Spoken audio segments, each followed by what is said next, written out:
Good evening from the Thomas and Mack Center at the University of Nevada, Las Vegas. I'm Chris Wallace of Fox News, and I welcome you to the third and final of the 2016 presidential debates between Secretary of State Hillary Clinton and Donald J. Trump. This debate is sponsored by the Commission on Presidential Debates. The commission has designed the format, 6 roughly 15-minute segments with 2-minute answers to the first question, then open discussion for the rest of each segment. Both campaigns have agreed to those rules. For the record, I decided the topics and the questions in each topic. None of those questions has been shared with the commission or the two candidates.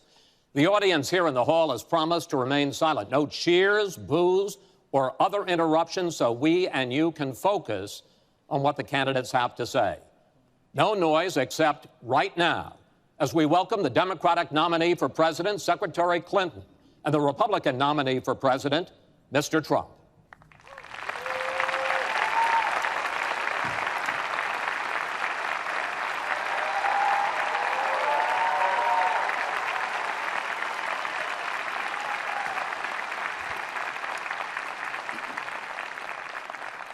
Secretary Clinton, Mr. Trump, welcome. Let's get right to it. The first topic is the Supreme Court.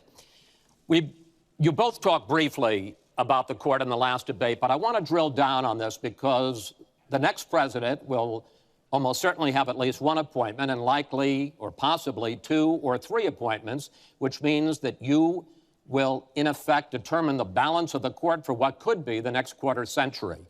First of all, where do you want to see the court take the country? And secondly, what's your view on how the Constitution should be interpreted? Do the founders' words mean what they say, or is it a living document to be applied flexibly according to changing circumstances? In this segment, Secretary Clinton, you go first. You have 2 minutes. Thank you very much, Chris, and thanks to UNLV for hosting us. You know, I think when we talk about the Supreme Court, it really raises the central issue in this election. Namely, what kind of country are we going to be?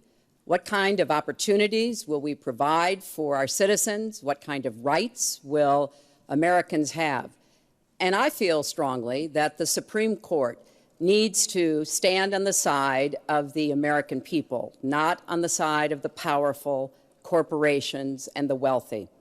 For me, that means that we need a Supreme Court that will stand up on behalf of women's rights, on behalf of the rights of the LGBT community, that will stand up and say no to Citizens United, a decision that has undermined the election system in our country because of the way it permits dark, unaccountable money to come into our electoral system. I have major disagreements with my opponent about these issues and others that will be before the Supreme Court. But I feel that at this point in our country's history, it is important that we not reverse marriage equality, that we not reverse Roe v. Wade, that we stand up against Citizens United, we stand up for the rights of people in the workplace, that we stand up and basically say the Supreme Court should represent all of us. That's how I see the court, and the kind of people that I would be looking to nominate to the court would be in the great tradition of standing up to the powerful, standing up on behalf of our rights as Americans. And I look forward to having that opportunity. I would hope that the Senate would do its job and confirm the nominee that President Obama has sent to them. That's the way the Constitution fundamentally should operate. The president nominates, and then the Senate advises and consents or not, but they go forward with the process. Secretary Clinton, thank you. Mr. Trump, same question. Where do you want to see the court take the country, and how do you believe the Constitution should be interpreted? Well, first of all, it's great to be with you, and thank you, everybody. The Supreme Court, it's what it's all about. Our country is it's just so imperative that we have the right justices. Something happened recently where Justice Ginsburg made some very, very inappropriate statements toward me and toward a tremendous number of people, many, many millions of people that I represent. And she was forced to apologize, and apologize she did. But these were statements that should never, ever have been made. We need a Supreme Court that, in my opinion, is going to uphold the Second Amendment and all amendments, but the Second Amendment, which is under absolute siege. I believe if my opponent should win this race, which I truly don't think will happen, we will have a Second Amendment which will be a very, very small replica of what it is right now. But I feel that it's absolutely important that we uphold because of the fact that it is under such trauma. I feel that the justices that I am going to appoint, and I've named 20 of them, the justices that I'm going to appoint will be pro-life. They will have a conservative bent. They will be protecting the Second Amendment. They are great scholars in all cases, and they're people of tremendous respect. They will interpret the Constitution the way the founders wanted it interpreted, and I believe that's very, very important. I don't think we should have justices appointed that decide what they want to hear. It's all about the Constitution and so important, the Constitution the way it was meant to be. And those are the people that I will appoint. Mr. Trump, thank you. We now have about 10 minutes for an open discussion. I want to focus on two issues that, in fact, by the justices that you name, could end up changing the existing law of the land. First is one that you mentioned, Mr. Trump, and that is guns. Secretary Clinton, you said last year, and let me quote, "The Supreme Court is wrong on the Second Amendment." And now, in fact, in the 2008 Heller case, the court ruled that there is a constitutional right to bear arms, but a right that is reasonably limited. Those were the words of the judge, Antonin Scalia, who wrote the decision. What's wrong with that? Well, first of all, I support the Second Amendment. I lived in Arkansas for 18 wonderful years. I represented upstate New York. I understand and respect the tradition of gun ownership. It goes back to the founding of our country. But I also believe that there can be and must be reasonable regulation. Because I support the Second Amendment doesn't mean that I want people who shouldn't have guns to be able to threaten you, kill you or members of your family. And so when I think about what we need to do, we have 33,000 people a year who die from guns.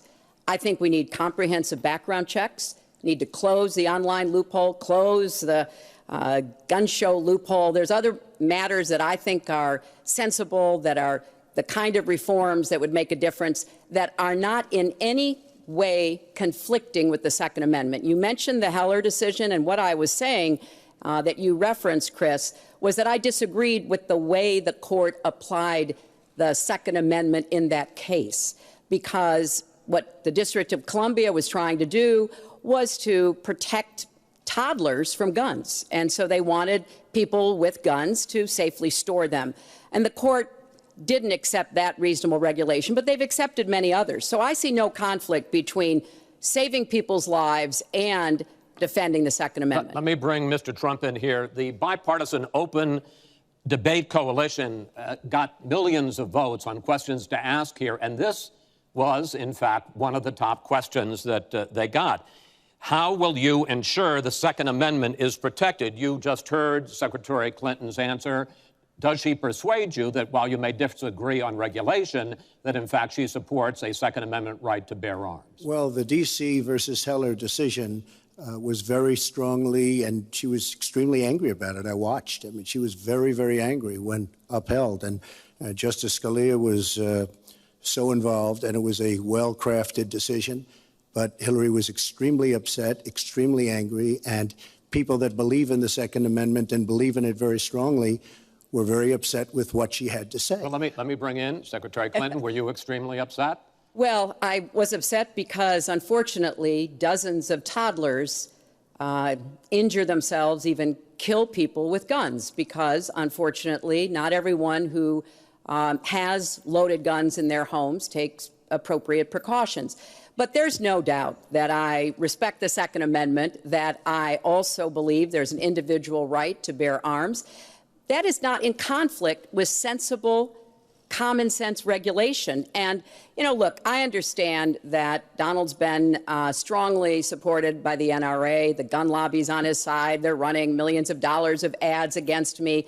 And I regret that, because what I would like to see is for people to come together and say, of course, we're going to protect and defend the Second Amendment, but we're going to do it in a way that tries to save some of these 33,000 lives that we lose every year. Let me bring Mr. Trump back into that, because, in fact, you oppose any limits on assault weapons, any limits on high-capacity magazines. You support a national right-to-carry law. Why, sir? Well, let me just tell you, before we go any further, in Chicago, which has the toughest gun laws in the United States, probably you could say by far, they have more gun violence than any other city.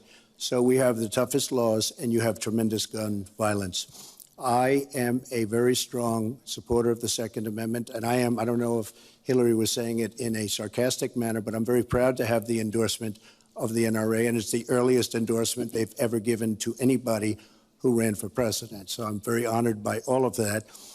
We are going to appoint justices. This is the best way to help the Second Amendment. We are going to appoint justices that will feel very strongly about the Second Amendment, that will not do damage to the Second Amendment. Well, let's pick up on another issue which divides you and the justices that whoever ends up winning this election appoints could have a dramatic effect there, and that's the issue of abortion. Right. Mr. Trump, you're pro-life, but I want to ask you specifically, do you want the court, including the justices that you will name, to overturn Roe v. Wade, which includes, in fact, states a woman's right to abortion? Well, if that would happen, because I am pro-life and I will be appointing pro-life judges, I would think that that will go back to the individual states. But I'm asking you specifically, would you like to... If they overturned it, it'll go back to the states. But what I'm asking you, sir, is do you want to see the court overturn? You just said you want to see the court protect the Second Amendment. Do you want to see the court overturn Roe v. Wade? Well, if we put another 2 or perhaps 3 justices on, that's really what's going to be, that will happen. And that'll happen automatically, in my opinion, because I am putting pro-life justices on the court. I will say this, it will go back to the states, and the states will then make a determination. Secretary Clinton. Well, I strongly support Roe v. Wade, which guarantees a constitutional right to a woman to make the most intimate, most difficult, in many cases, decisions about her health care that one can imagine. And in this case, it's not only about Roe v. Wade. It is about what's happening right now in America. So many states are putting very stringent regulations on women that block them from exercising that choice, to the extent that they are defunding Planned Parenthood, which, of course, provides all kinds of cancer screenings and other benefits for women in our country. Donald has said he's in favor of defunding Planned Parenthood. He even supported shutting the government down to defund Planned Parenthood. I will defend Planned Parenthood.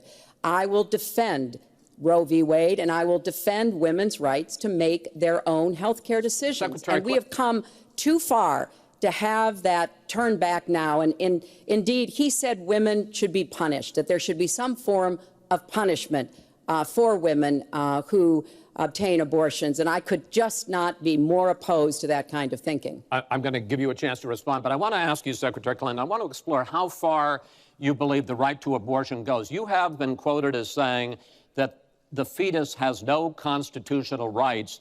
You also voted against a ban on late-term partial birth abortions. Why? Because Roe v. Wade very clearly sets out that there can be regulations on abortion so long as the life and the health of the mother are taken into account. And when I voted as a senator, I did not think that that was the case. The kinds of cases that fall at the end of pregnancy are often the most heartbreaking, painful decisions for families to make. I have met with women who, toward the end of their pregnancy, get the worst news one could get, that their health is in jeopardy if they continue to carry to term, or that something terrible has happened or just been discovered about the pregnancy. I do not think the United States government should be stepping in and making those most personal of decisions. So you can regulate if you are doing so with the life and the health of the mother taken into account. Mr. Trump, your reaction, and particularly on this issue of late-term partial birth Well, abortion. I think it's terrible. If you go with what Hillary is saying, in the 9th month, you can take the baby and rip the baby out of the womb of the mother just prior to the birth of the baby. Now, you can say that that's okay, and Hillary can say that that's okay, but it's not okay with me. Because based on what she's saying and based on where she's going and where she's been, you can take the baby and rip the baby out of the womb in the 9th month on the final day. And that's not acceptable. Well, that is not what happens in these cases. And using that kind of scare rhetoric is just terribly unfortunate. You should meet with some of the women that I've met with, women I've known over the course of my life. This is one of the worst possible choices that any woman and her family has to make. And I do not believe the government should be making it. You know, I've had the great honor of traveling across the world on behalf of our country. I've been to countries where governments either forced women to have abortions like they used to do in China, or forced women to bear children like they used to do in Romania. And I can tell you the government has no business in the decisions that women make with their families in accordance with their faith, with medical advice, and I will stand up for that right. All right. But just briefly, I want to move on to another honestly, segment. Nobody has business doing what I just said, doing that as late as 1 or 2 or 3 or 4 days prior to birth. Nobody has that. All right. Let's move on. Secretary Clinton, I want to... We will not have open borders. Well, let me that is a rank mischaracterization. Secretary Clinton. We will have secure borders, but we will also have reform. And this used to be a bipartisan issue. Ronald Reagan was Secretary the last Clinton, president excuse to me, sign Secretary Clinton. immigration reform, and George W. Bush supported it as well. Secretary Clinton, I want to clear up your position on this issue because in a speech you gave to a Brazilian bank for which you were paid $225,000, we've learned from the WikiLeaks that you said this, and I want to quote, "My dream is a hemispheric common market with open trade and open borders." So that's the question. That's the question. Please quiet, everybody.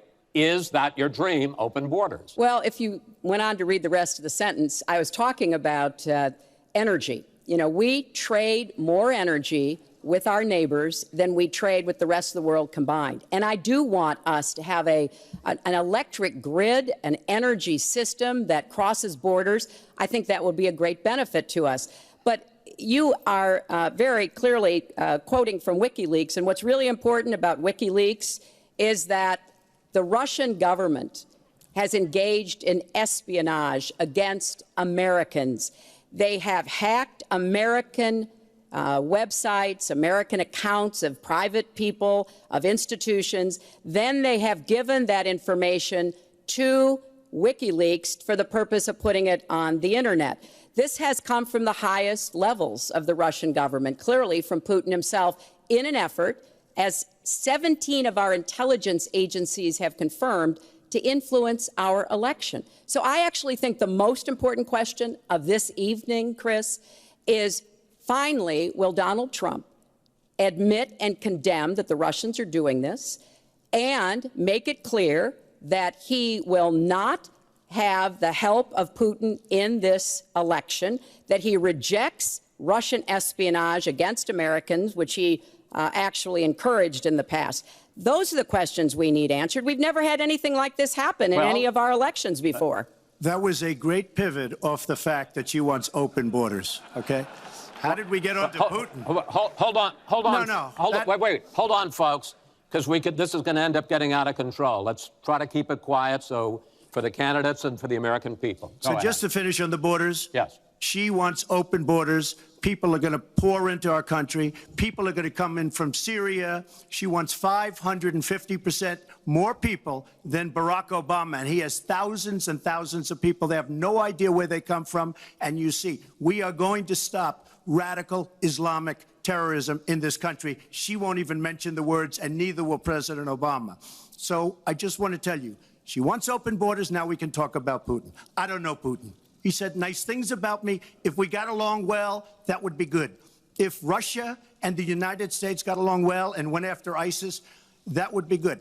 He has no respect for her. He has no respect for our president. And I'll tell you what, we're in very serious trouble because we have a country with tremendous numbers of nuclear warheads, 1,800, by the way, where they expanded and we didn't. 1,800 nuclear warheads, and she's playing chicken. Look, Putin, from everything I see, has no respect for this person. Well, that's because he'd rather have a puppet as president of the United States. No puppet. And it's pretty clear. You're the puppet. It's pretty clear you won't admit that the Russians have engaged in cyber attacks against the United States of America, that you encouraged espionage against our people, that you are willing to spout the Putin line, sign up for his wish list, break up NATO, do whatever he wants to do, and that you continue to get help from him because he has a very clear favorite in this race. So I think that this is such an unprecedented situation. We've never had a foreign government trying to interfere in our election. We have 17 intelligence agencies, civilian and military, who have all concluded that these espionage attacks, these cyber attacks, come from the highest levels of the Kremlin, and they are designed to influence our election. I find that deeply disturbing, and I think it's she time. has no idea whether it's Russia, China, or anybody else. I am not quoting myself. No idea. I am quoting Hillary, you have no idea. 17 do you doubt 17 our military has and no civilian idea. agencies? Well, yeah, he'd rather believe Vladimir Putin than the military and civilian intelligence professionals who are sworn to protect us. I find that just absolutely She doesn't like Putin because Putin has outsmarted her at every step of the way. Excuse me. Putin has outsmarted her in Syria. He's outsmarted her every step of the way. To the subject of immigration, and there is almost no issue that separates the two of you more than the issue of immigration. Actually, there are a lot of issues that separate the two of you. Mr. Trump, you want to build a wall. Secretary Clinton, you have offered no specific plan for how you want to secure our southern border. Mr. Trump, you are calling for major deportations. Secretary Clinton, you say that within your first 100 days as president, you're going to offer a package that includes a pathway to citizenship. The question really is, why are you right and your opponent wrong? Mr. Trump, you go first in this segment. You have 2 minutes. Well, first of all, she wants to give amnesty, which is a disaster and very unfair to all of the people that are waiting in line for many, many years. We need strong borders. In the audience tonight, we have 4 mothers of, I mean, these are unbelievable people that I've gotten to know over a period of years whose children have been killed, brutally killed by people that came into the country illegally. You have thousands of mothers and fathers and relatives all over the country. They're coming in illegally. Drugs are pouring in through the border. We have no country if we have no border. Hillary wants to give amnesty. She wants to have open borders. The border secure, as you know, the Border Patrol agents, 16,500 plus ICE last week endorsed me. First time they've ever endorsed a candidate.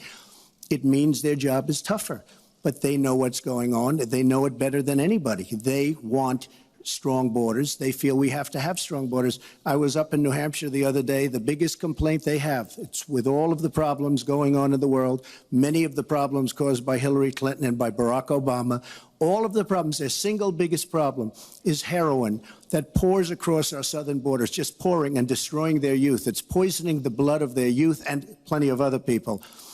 We have to have strong borders. We have to keep the drugs out of our country. Right now, we're getting the drugs, they're getting the cash.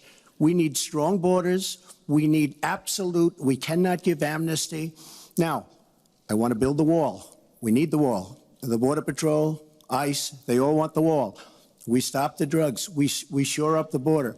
One of my first acts will be to get all of the drug lords, all of the bad ones. We have some bad people in this country that have to go out.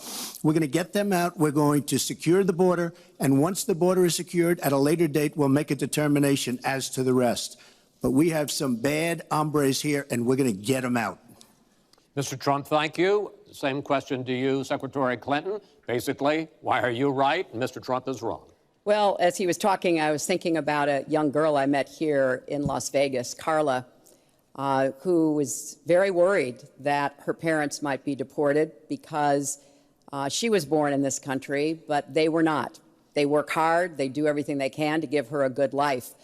And you're right. I don't want to rip families apart. I don't want to be sending parents away from children.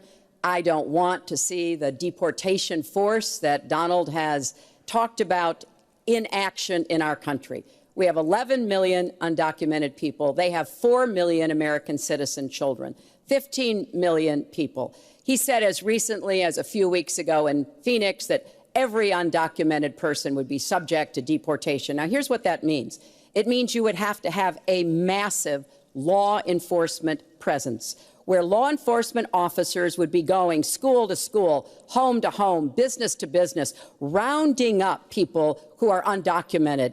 And we would then have to put them on trains, on buses to get them out of our country. I think that is an idea that is not in keeping with who we are as a nation. I think it's an idea that would rip our country apart. I have been for border security for years. I voted for border security in the United States Senate. And my comprehensive immigration reform plan, of course, includes border security. But I want to put our resources where I think they're most needed, getting rid of any violent person, anybody who should be deported. We should deport them. When it comes to the wall that Donald talks about building, he went to Mexico. He had a meeting with the Mexican president, didn't even raise it. He choked. And then got into a Twitter war because the Mexican president said, we're not paying for that wall. So I think we are both a nation of immigrants and we are a nation of laws, and that we can act accordingly. And that's why I'm introducing comprehensive immigration reform within the first 100 days with a path to citizenship. Thank you, Secretary Clinton. I want to follow up. I think I should respond to that. First of all, I had a very good meeting with the president of Mexico, very nice man. We will be doing very much better with Mexico on trade deals, believe me. The NAFTA deal signed by her husband is one of the worst deals ever made of any kind, signed by anybody.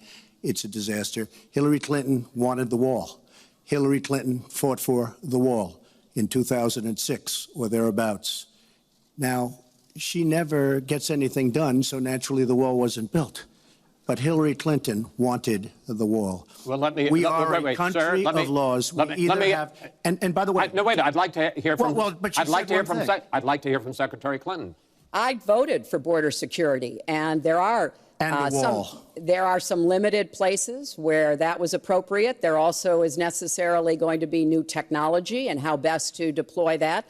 But it is clear when you look at what Donald has been proposing. He started his campaign bashing immigrants, calling Mexican immigrants rapists and criminals and drug dealers, that he has a very different view about what we should do to deal with immigrants. Now, what I am also arguing is that bringing undocumented immigrants out from the shadows, putting them into the formal economy will be good, because then employers can't exploit them and undercut Americans' wages. And Donald knows a lot about this. He used undocumented labor to build the Trump Tower. He underpaid undocumented workers, and when they complained, he basically said what a lot of employers do. You complain, I'll get you deported. I want to get everybody out of the shadows, get the economy working, and not let employers like Donald exploit undocumented workers, which hurts them but also hurts American workers. Mr. Trump. President Obama has moved millions of people out. Nobody knows about it. Nobody talks about it. But under Obama, millions of people have been moved out of this country. They've been deported. She doesn't want to say that, but that's what's happened, and that's what's happened big league. As far as moving these people out and moving, we either have a country or we don't. We're a country of laws. We either have a border or we don't. Now, you can come back in and you can become a citizen, but it's very unfair. We have millions of people that did it the right way. They're online, they're waiting. We're going to speed up the process, big league, because it's very inefficient. But they're online and they're waiting to become citizens. Very unfair that somebody runs across the border, becomes a citizen. Under her plan, you have open borders. You would have a disaster on trade, and you will have a disaster with your open borders. But what she doesn't say is that President Obama has deported millions and millions of people just the way Secretary it is. Clinton, I want to... We will not have open borders. Well, let me that is a rank mischaracterization. Secretary Clinton. We will have secure borders, but we will also have reform. And this used to be a bipartisan issue. Ronald Reagan was the last president to sign immigration reform, and George W. Bush supported it as well. Secretary Clinton, I want to clear up your position on this issue because in a speech you gave to a Brazilian bank for which you were paid $225,000, we've learned from the WikiLeaks that you said this, and I want to quote, "My dream is a hemispheric common market with open trade and open borders." So that's the question. That's the question. Please quiet everybody. Is that your dream, open borders? Well, if you went on to read the rest of the sentence, I was talking about energy. You know, we trade more energy with our neighbors than we trade with the rest of the world combined. And I do want us to have an electric grid, an energy system that crosses borders. I think that will be a great benefit to us.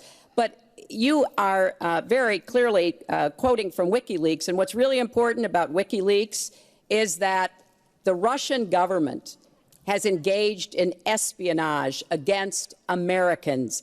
They have hacked American websites, American accounts of private people, of institutions. Then they have given that information to WikiLeaks for the purpose of putting it on the internet.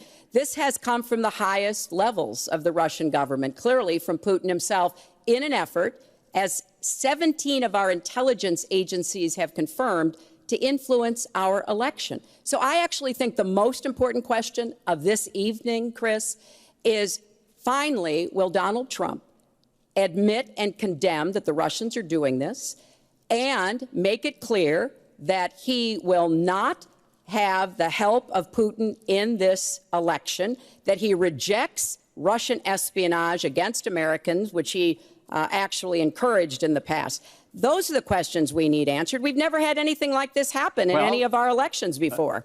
That was a great pivot off the fact that she wants open borders, okay?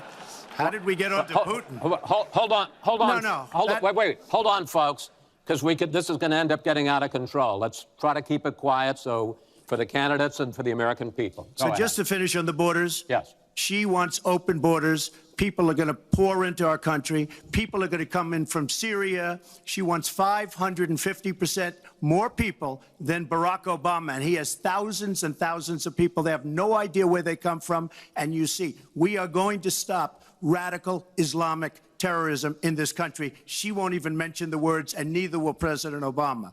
So I just want to tell you, she wants open borders. Now we can talk about Putin. I don't know Putin. He said nice things about me. If we got along well, that would be good. If Russia and the United States got along well and went after ISIS, that would be good. He has no respect for her. He has no respect for our president. And I'll tell you what, we're in very serious trouble because we have a country with tremendous numbers of nuclear warheads, 1,800, by the way, where they expanded and we didn't. 1,800 nuclear warheads. And she's playing chicken. Look, Putin, from everything I see, has no respect for this person. Well, that's because he'd rather have a puppet as president of the United States. No puppet. And it's pretty clear. You're the puppet. It's pretty clear you won't admit that the puppet. Russians have engaged in cyber attacks against the United States of America, that you encouraged espionage against our people, that you are willing to spout the Putin line, sign up for his wish list, break up NATO, do whatever he wants to do, and that you continue to get help from him because he has a very clear favorite in this race. So I think that this is such an unprecedented situation. We've never had a foreign government trying to interfere in our election. We have 17 intelligence agencies, civilian and military, who have all concluded that these espionage attacks, these cyber attacks, come from the highest levels of the Kremlin, and they are designed to influence our election. I find that deeply disturbing, Secretary and Clinton, I think it's She time has no that you idea take a whether it's stand, Russia, because if- China, or anybody I am else. not quoting She has myself. no idea. I am quoting Hillary, you 17, have no idea. 17 do you doubt 17 Our military country has and no idea. civilian agencies? Well, Yeah, I he'd doubt rather it. I believe doubt it. Vladimir Putin than the military and civilian intelligence professionals who are sworn to protect us. I find that just absolutely She Mr. doesn't like Mr. Trump- Putin because Putin Mr. has outsmarted her at every Mr. step Trump, of the way. Excuse me.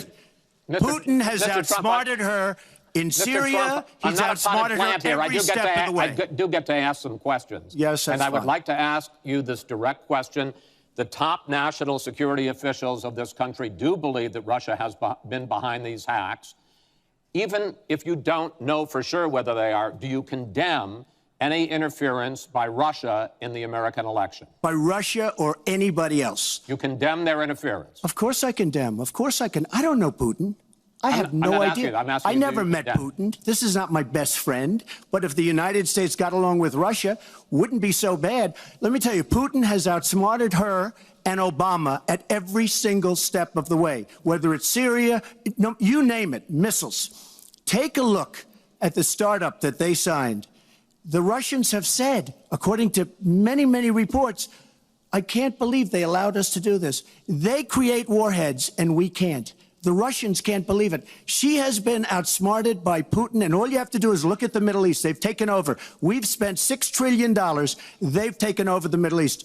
She has been outsmarted and outplayed worse than anybody I've ever seen in any government whatsoever. We're a long way away from immigration, but I'm going to let you finish this topic. Well, You got about 45 seconds. Yeah, And she always will be. I find it ironic that he's raising nuclear weapons. This is a person who has been very cavalier, even casual, about the use of nuclear weapons. He's advocated more countries getting them, Japan, Korea, even Saudi Arabia.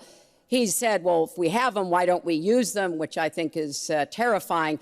But here's the deal. The bottom line on nuclear weapons is that when the president gives the order, it must be followed. There's about 4 minutes between the order being given and the people responsible for launching nuclear weapons to do so. And that's why 10 people who have had that awesome responsibility have come out and in an unprecedented way said they would not trust Donald Trump with the nuclear codes or to have his finger on the nuclear button. I have 200 generals and admirals, 21 endorsing me, 21 Congressional Medal of Honor recipients. As far as Japan and other countries, we are being ripped off by everybody in the world. We're defending other countries. We are spending a fortune doing it. They have the bargain of the century. All I said is we have to renegotiate these agreements because our country cannot afford to defend Saudi Arabia, Japan, Germany, South Korea, and many other places. We cannot continue to afford. She took that as saying nuclear weapons. Look, she's been proven to be a liar on so many different ways. This is just another lie. Well, I'm just quoting you when There's you were no asked quote. about You're a not going to find a quote from me. Nuclear competition in Asia. You said, you know, go ahead, enjoy yourselves, folks. That kind And defend of language, yourselves. And the defend United yourselves. I didn't say States has nuclear. kept And the defend peace. yourself. The United States has kept the peace through our alliances. Donald wants to tear up our alliances. I think it makes the world safer, and frankly, it makes the United States safer. I would work with our allies in Asia, in Europe, in the Middle East, and elsewhere. That's the only way we're going to be able to keep the peace. We are going to move on to the next topic, which is the economy, and I hope we handle that as well as we did immigration. You also have very different ideas about how to get the economy growing faster. Secretary Clinton, in your plan, government plays a big role. You see more government spending, more entitlements, more tax credits, more tax penalties. Mr. Trump, you want to get government out with lower taxes and less regulation. Yes. We're going to drill down into this a little bit more, but in this overview, please explain to me why you believe that your plan will create more jobs and growth for this country and your opponent's plan will not. In this round, you go first, Secretary Clinton. Well, I think when the middle class thrives, America thrives. And so My plan is based on growing the economy, giving middle-class families many more opportunities. I want us to have the biggest jobs program since World War II, jobs in infrastructure and advanced manufacturing. I think we can compete with high-wage countries, and I believe we should. New jobs in clean energy, not only to fight climate change, which is a serious problem, but to create new opportunities and new businesses. I want us to do more to help small business. That's where 2/3 of the new jobs are going to come from. I want us to raise the national minimum wage because people who live in poverty should not, who work full-time should not still be in poverty. And I sure do want to make sure women get equal pay for the work we do. I feel strongly that we have to have an education system that starts with preschool and goes through college. That's why I want more technical education in high schools and in community colleges, real apprenticeships to prepare young people for the jobs of the future. I want to make college debt-free, and for families making less than $125,000, you will not get a tuition bill from a public college or university if the plan that I worked on with Bernie Sanders is enacted. And we're going to work hard to make sure that it is, because we are going to go where the money is. Most of the gains in the last years since the Great Recession have gone to the very top. So we are going to have the wealthy pay their fair share. We're going to have corporations make a contribution greater than they are now to our country.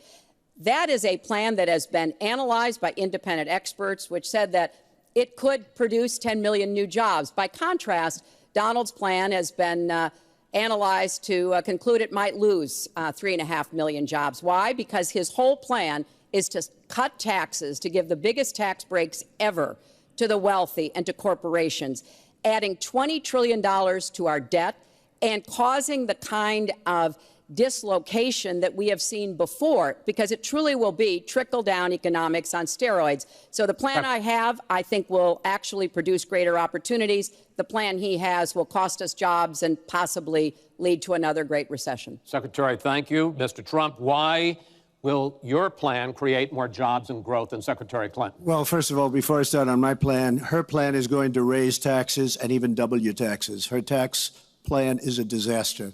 And she can say all she wants about college tuition, and I'm a big proponent. We're going to do a lot of things for college tuition, but the rest of the public's going to be paying for it. We will have a massive, massive tax increase under Hillary Clinton's plan. But I'd like to start off where we left, because when I said Japan and Germany, and I'm not to single them out, but South Korea, these are very rich, powerful countries. Saudi Arabia, nothing but money. We protect Saudi Arabia. Why aren't they paying? She immediately, when she heard this, I questioned it. And I questioned NATO. Why aren't the NATO questioned? Why aren't they paying? Because they weren't paying. Since I did this was a year ago, all of a sudden they're paying. And I've been given a lot of credit for it. All of a sudden they're starting to pay up. They have to pay up. We're protecting people. They have to pay up. And I'm a big fan of NATO, but they have to pay up. She comes out and said, we love our allies. We think our allies are great. Well, it's awfully hard to get them to pay up when you have somebody saying, we think how great they are. We have to tell Japan in a very nice way. We have to tell Germany, all of these countries, South Korea, we have to say, you have to help us out. We have, during his regime, during President Obama's regime, we've doubled our national debt. We're up to $20 trillion.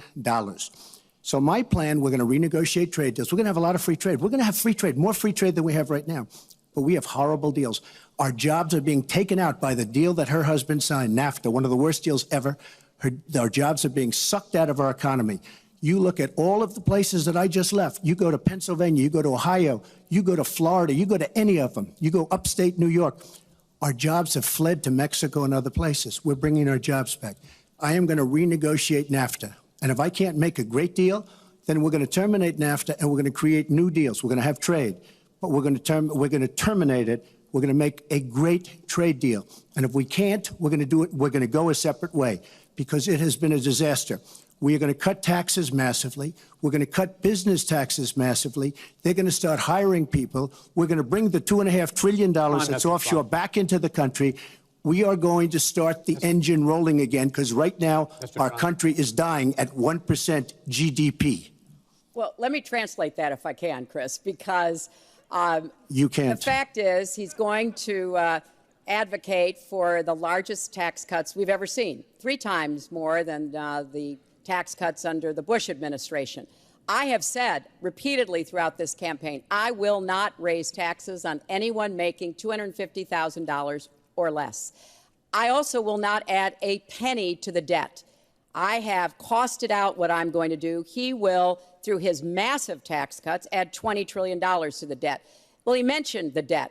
We know how to get control of the debt. When my husband was president, we went from a $300 billion deficit to a $200 billion surplus, and we were actually on the path to eliminating the national debt.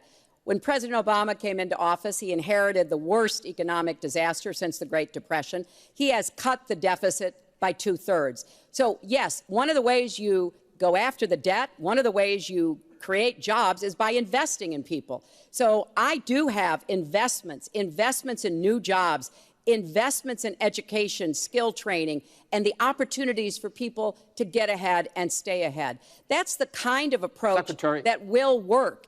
Cutting taxes on the wealthy, we've tried that. It has not worked the way that it has been promised. Secretary Clinton, I want to pursue your plan because in many ways it is similar to the Obama stimulus plan in 2009, which has led to the slowest GDP growth since 1949. Correct. Thank you, sir. You told me in July when we spoke that the problem is that President Obama didn't get to do enough in what he was trying to do with this stimulus. So is your plan basically even more of the Obama stimulus? Well, it's a combination, Chris. And let me say that when you inherit the level of economic catastrophe that President Obama inherited, it was a real touch-and-go situation. I was in the Senate before I became Secretary of State. I've never seen people as physically distraught as the Bush administration team was because of what was happening to the economy. I personally believe that the steps that President Obama took saved the economy. He doesn't get the credit he deserves for taking some very hard positions. But it was a terrible recession. So now we've dug ourselves out of it. We're standing, but we're not yet running. So what I am proposing is that we invest from the middle out and the ground up, not the top down. That is not going to work. That's why what I have put forward doesn't add a penny to the debt, but it is the kind of approach that will enable more people to take those new jobs, higher paying jobs. We're beginning to see some increase in incomes, and we certainly have had a long string of increasing jobs. We've got to do more to get the whole economy moving, and that's what I believe I will be able to do. Mr. Trump, even conservative economists who have looked at your plan say that the numbers don't add up, that your idea, and you've talked about 25 million jobs created, 4% over a 10-year period growth, is unrealistic. And they say, you talk a lot about growing the energy industry, they say with oil prices as low as they are right now, that's unrealistic as well. Your response? So I just left some high representatives of India. They're growing at 8%. China is growing at 7%, and that for them is a catastrophically low number. We are growing. Our last report came out, and it's right around the 1% level, and I think it's going down. Last week, as you know, at the end of last week, they came out with an anemic jobs report, a terrible jobs report. In fact, I said, is that the last jobs report before the election? Because if it is, I should win easily. It was so bad. The report was so bad. Look, our country is stagnant. We've lost our jobs. We've lost our businesses. We're not making things anymore, relatively speaking. Our product is pouring in from China, pouring in from Vietnam, pouring in from all over the world. I've visited so many communities. This has been such an incredible education for me, Chris. I've gotten to know so many. I've developed so many friends over the last year, and they cry when they see what's happened. I passed factories that were thriving 20, 25 years ago, and because of the bill that her husband signed and she blessed 100%, it is just horrible what's happened to these people in these communities. Now, she can say that her husband did well, but boy, did they suffer as NAFTA kicked in, because it didn't really kick in very much, but it kicked in after they left. Boy, did they suffer. That was one of the worst things that's ever been signed by our country. Now she wants to sign Trans-Pacific Partnership, and she wants it. She lied when she said she didn't call it the gold standard in one of the debates. She totally lied. She did call it the gold standard, and they actually fact-checked, and they said I was right. I was so honored. I want to give you a chance to briefly speak to that, and then I want to pivot to 1/6 And that of the will be as economy, bad as NAFTA. which is Obamacare. But go ahead, Well, briefly. First, let me say, number one, when I saw the final agreement for TPP, I said I was against it. It didn't meet my tests. I've had the same tests. Does it create jobs, raise incomes, and further our national security? I'm against it now. I'll be against it after the election. I'll be against it when I'm president. There's only one of us on this stage who's actually shipped jobs to Mexico, because that's Donald. He's shipped jobs to 12 countries, including Mexico. But he mentioned China. And, you know, one of the biggest problems we have with China is the illegal dumping of steel and aluminum into our markets. I have fought against that as a senator. I've stood up against it as Secretary of State. Donald has bought Chinese steel and aluminum. In fact, the Trump hotel right here in Las Vegas was made with Chinese steel. So he goes around with crocodile tears about how terrible it is, but he has given jobs to Chinese steel workers, not American steel workers. Mr. Trump? That's the kind of approach that is just not going to work. We're going to pull the country together. We're going to have trade agreements that we enforce. That's why I'm going to have a trade prosecutor for the first time in history. And we're going to enforce those agreements. And we're going to look for businesses to help us by buying American products. Go ahead, I Mr. ask Trump. a simple question. She's been doing this for 30 years. Why the hell didn't you do it over the last 15, 20 years? You were very much involved. Excuse me, my turn. You were very much involved in every aspect of this country, very much. And you do have experience. I'd say the one thing you have over me is experience, but it's bad experience, because what you've done has turned out badly. For 30 years, you've been in a position to help. And if you say that I use steel or I use something else, I make it impossible for me to do that. I wouldn't mind. The problem is you talk, but you don't get anything done, Hillary. You don't. Just like when you ran the State Department, $6 billion was missing. How do you miss $6 billion? You ran the State Department. $6 billion was either stolen, they don't know. It's gone. $6 billion. If you become president, this country is going to be in some mess, believe me. Well, first of all, what he just said about the State Department is not only untrue, it's been debunked numerous times. But I think it's really an important issue. He raised the 30 years of experience. So let me just talk briefly about that. You know, back in the 1970s, I worked for the Children's Defense Fund, and I was taking on discrimination against African-American kids in schools. He was getting sued by the Justice Department for racial discrimination in his apartment buildings. In the 1980s, I was working to reform the schools in Arkansas. He was borrowing $14 million from his father to start his businesses. In the 1990s, I went to Beijing, and I said women's rights are human rights.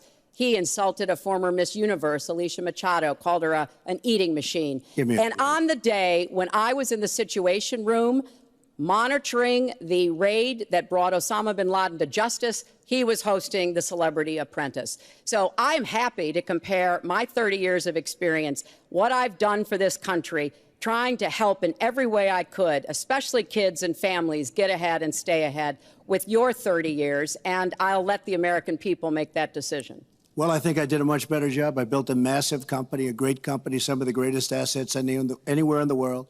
Worth many, many billions of dollars. I started with a $1 million loan. I agree with that. It's a $1 million loan, but I built a phenomenal company. And if we could run our country the way I've run my company, we would have a country that you would be so proud of. You would even be proud of it. And frankly, when you look at her real record, take a look at Syria, take a look at the migration, take a look at Libya, take a look at Iraq. She gave us ISIS because her and Obama created this huge vacuum. And a small group came out of that huge vacuum because we should have never been in Iraq, but once we were there, we should have never got out the way they wanted to get out. She gave us ISIS as sure as you are sitting there. And what happened is now ISIS is in 32 countries. And now I listen how she's going to get rid of foreign hotspots in a few moments. But the next segment is fitness to be president of the United States. Mr. Trump, at the last debate, you said your talk about grabbing women was just that, talk, and that you'd never actually done it. And since then, as we all know, 9 women have come forward and said that you either groped them or kissed them without their consent. Why would so many different women from so many different circumstances over so many different years, why would they all in this last couple of weeks make up, you deny this, why would they all make up these stories? And since this is a question for both of you, Secretary Clinton, Mr. Trump says what your husband did and that you defended was even worse. Mr. Trump, you go first. Well, first of all, those stories have been largely debunked. Those people, I don't know those people. I have a feeling how they came. I believe it was her campaign that did it. Just like if you look at what came out today on the clips, where I was wondering what happened with my rally in Chicago and other rallies where we had such violence. She's the one in Obama that caused the violence.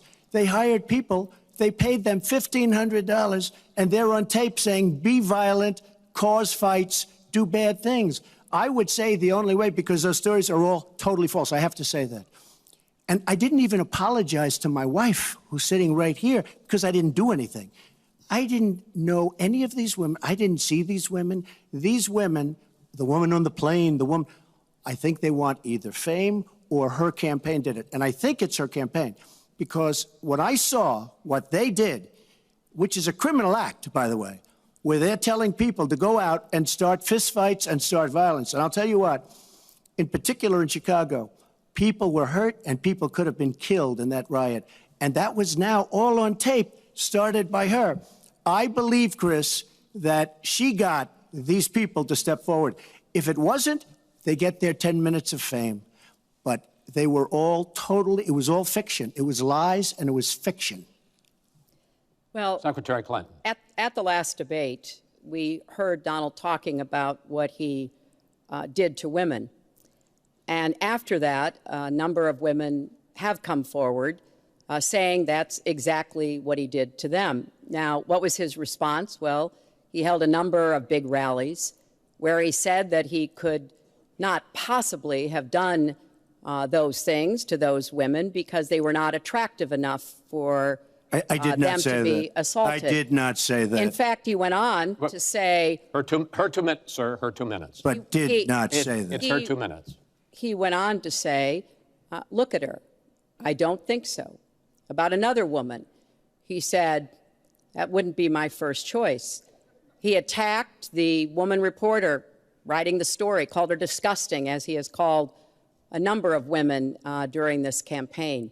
You know, Donald thinks belittling women makes him bigger. He goes after their dignity, their self-worth, and I don't think there is a woman anywhere who doesn't know what that feels like. So we now know what Donald thinks and what he says and how he acts toward women. That's who Donald is.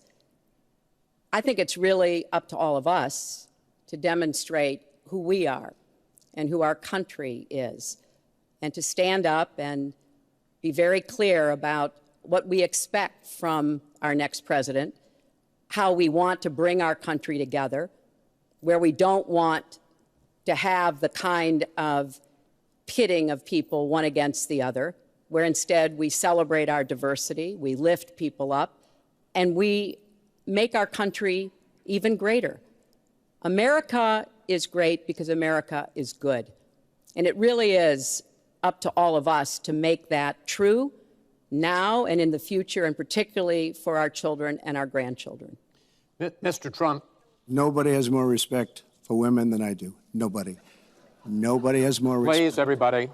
And frankly, those stories have been largely debunked. And I really want to just talk about something slightly different. She mentions this, which is all fiction, all fictionalized, probably or possibly started by her and her very sleazy campaign.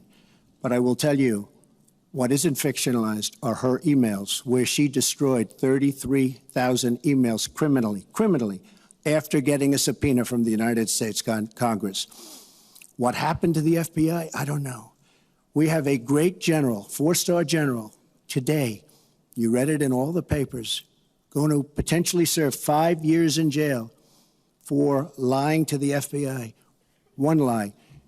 She's lied hundreds of times to the people, to Congress, and to the FBI. He's going to probably go to jail. This is a 4-star general. And she gets away with it, and she can run for the presidency of the United States. That's really what you should be talking about, not fiction, where somebody wants fame or where they come out of her crooked campaign. Secretary Clinton. Well, every time Donald is pushed on something which is obviously uncomfortable, like what these women are saying, he immediately goes to denying responsibility. And it's not just about women. He never apologizes or says he's sorry for anything. So we know what he has said and what he's done to women. But he also went after a disabled reporter, mocked and mimicked him on national television. He went after Mr. and Mrs. Khan, the parents of a young man who died serving our country, a Gold Star family because of their religion. He went after John McCain, a prisoner of war, said he prefers people who aren't captured. He went after a federal judge, born in Indiana, but who Donald said couldn't be trusted to try the fraud and racketeering case against Trump University because his parents were Mexican. So it's not one thing. This is a pattern of divisiveness, of a very dark and in many ways dangerous vision of our country, where he incites violence, where he applauds people who are pushing and pulling and punching at his rallies. That is not who America is. And I hope that as we move in the last weeks of this campaign, more and more people will understand what's at stake in this election. It really does come down to what kind of country we are going to have. So sad when she talks about violence at my rallies, and she caused the violence. It's on tape. The other things are false, but honestly, I'd love to talk about getting rid of ISIS, and I'd love to talk about other things. Okay. But those other charges, as she knows, are false. In this bucket about fitness to be president, there's been a lot of developments over the last 10 days since the last debate. I'd like to ask you about them. These are questions that the American people have. Secretary Clinton, during your 2009 Senate confirmation hearing, you promised to avoid even the appearance of a conflict of interest with your dealing with the Clinton Foundation while you were Secretary of State. But emails show that donors got special access to you. Those seeking grants for Haiti relief were considered separately from non-donors, and some of those donors got government contracts, taxpayer money. Can you really say that you kept your pledge to that Senate committee? And why isn't what happened and what went on between you and the Clinton Foundation, why isn't it what Mr. Trump calls pay to play? Well, everything I did as Secretary of State was in furtherance of our country's interests and our values. The State Department has said that. I think that's been proven. But I am happy. In fact, I'm thrilled to talk about the Clinton Foundation because it is a world-renowned charity. And I am so proud of the work that it does. You know, I could talk for the rest of the debate. I know I don't have the time to do that. But just briefly, the Clinton Foundation made it possible for 11 million people around the world with HIV/AIDS to afford treatment. And that's about half of all the people in the world who are getting treatment. In partnership with the American Health Association, we have made environments in schools healthier for kids, including healthier lunches. Respectfully, this is an open discussion. Well, it is an open discussion. I understand, and the specific question went to pay for play. Do you want to talk about that? But there is no evidence. But there is a lot of evidence about the very good work and it's a criminal enterprise, and so many people know it. It's a criminal enterprise. Saudi Arabia giving $25 million, Qatar, all of these countries. You talk about women and women's rights. So these are people that push gays off buildings. These are people that kill women and treat women horribly, and yet you take their money.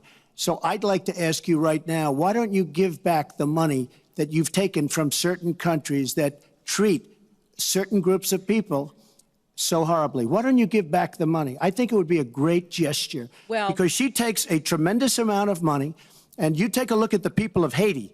I was at Little Haiti the other day in Florida, and I want to tell you, they hate the Clintons because what's happened in Haiti with the Clinton Foundation is a disgrace.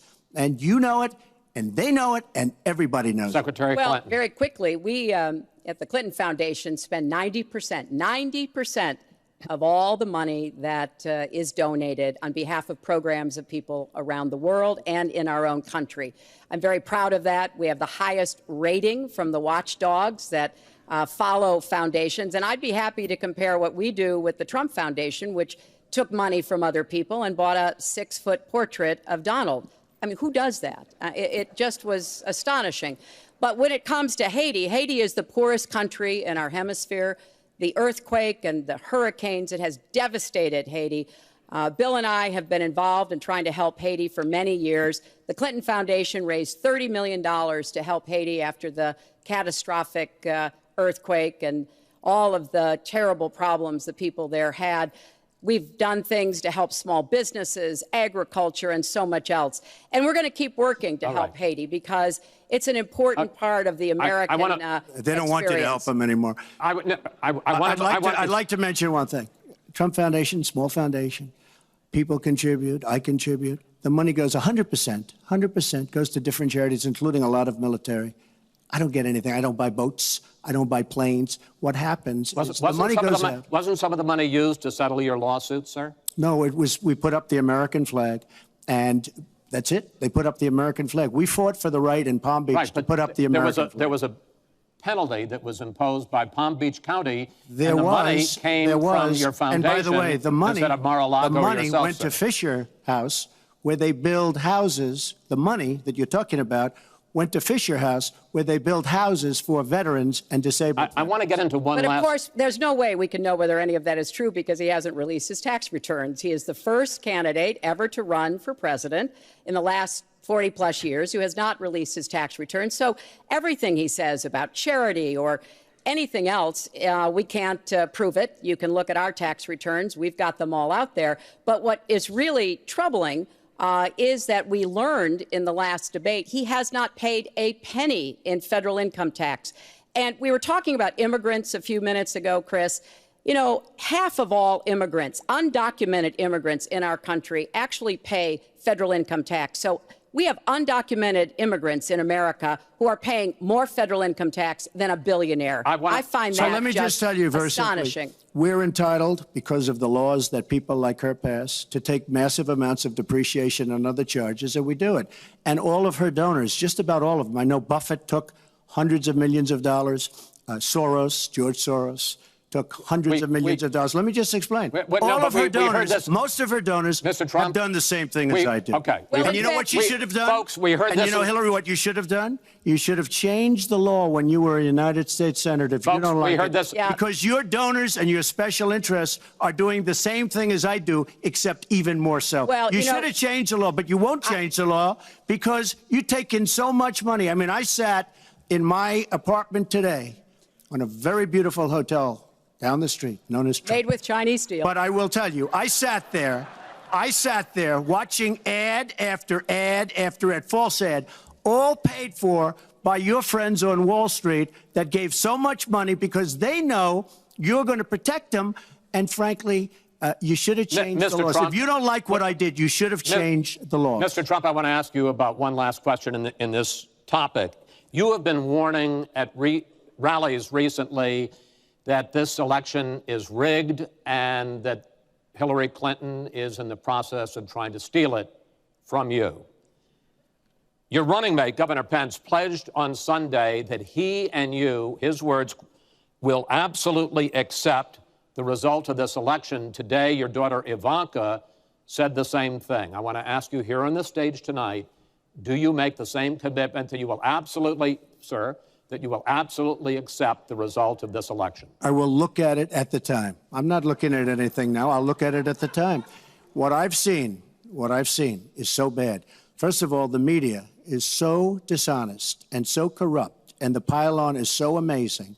The New York Times actually wrote an article about it that they don't even care.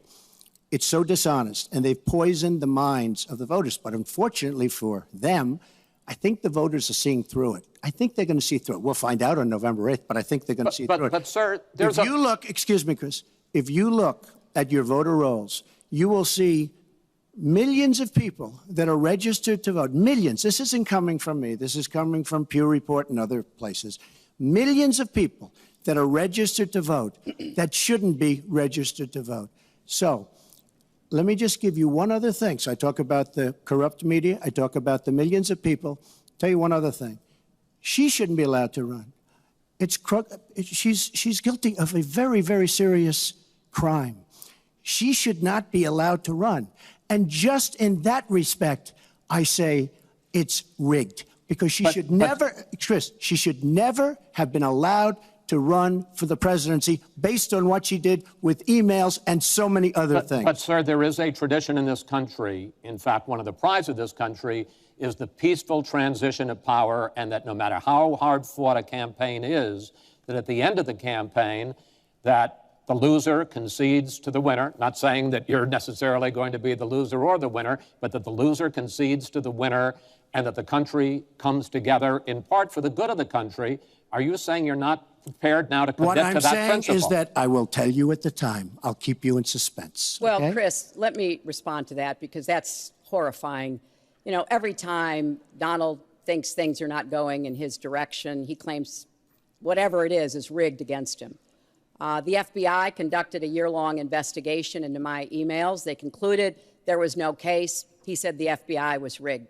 He lost the Iowa caucus. He lost the Wisconsin primary. He said the Republican primary was rigged against him. Then Trump University gets sued for fraud and racketeering. He claims the court system and the federal judge is rigged against him.